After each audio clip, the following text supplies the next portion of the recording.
Good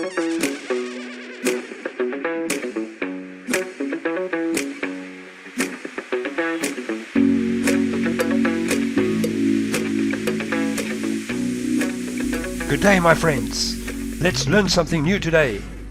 I'm talking about compound interest. Ah, yes, the snowball effect for your money. Exactly.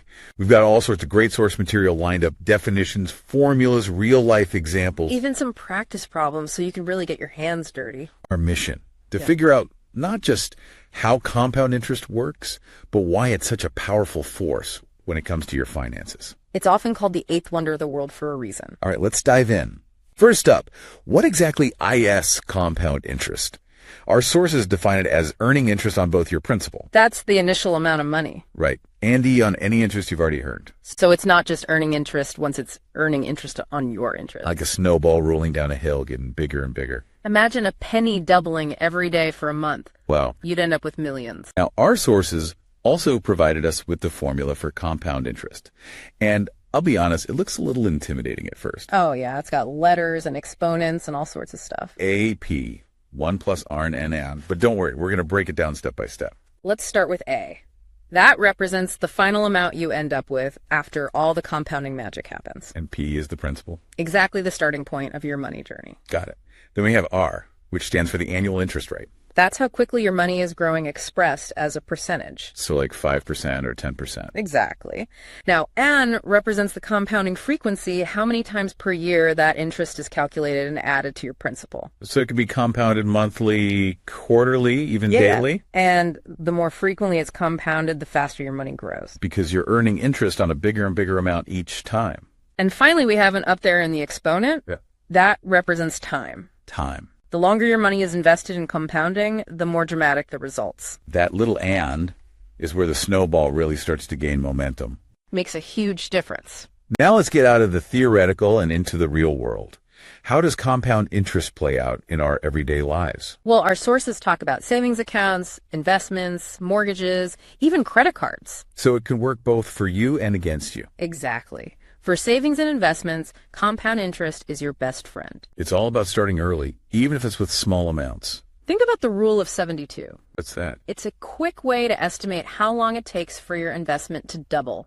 You just divide 72 by the interest rate. Interesting. So at a 7% interest rate, your money would double in about 10 years. Wow.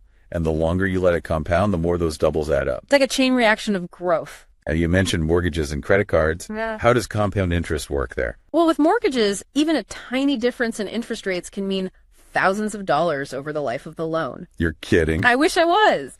Imagine two $300,000 mortgages, one at 4% interest and the other at 4.5%. It's a 0.5% difference? That small difference could cost you over $25,000 more over 30 years. Ouch. That's a lot of money. It really adds up. And what about credit cards? Credit cards often have really high interest rates, and if you only make the minimum payments, you end up mostly paying interest, not the actual balance. So compound interest is working against you in that case. You're basically stuck in a debt cycle. Okay, so let's walk through one of the examples from our sources to see this in action. They give a scenario with a $20,000 car loan at 6% interest, compounded monthly for 5 years. What would the final amount owed be? We can plug those numbers into our trusty formula. A equals P1 plus RNN. So P is 20,000, R is 0.06, N is 12, and T is 5. Exactly. If you crunch those numbers, you'll find that after 5 years, you'd owe over $26,700. That's over $6,700 in interest alone. See? Compound interest can be a double-edged sword. It's all about using it to your advantage. Absolutely. All right, for our listeners who are up for a challenge, I'll give you a practice problem. Imagine you invest $5,000 in a savings account with a 4% interest rate compounded quarterly. How much would you have after 15 years? I had to grab a calculator if I were you. Use that formula and see what you come up with. This is where it gets real. So what are the big takeaways from our deep dive into compound interest? Well, I'd say the most important thing is that it's a powerful force in the world of finance, for better or for worse. It can help you build wealth, but it can also trap you in debt. Understanding how it works gives you the power to make smarter financial decisions. Whether it's negotiating a lower interest rate on a loan or starting to invest early, even with small amounts. Every little bit counts.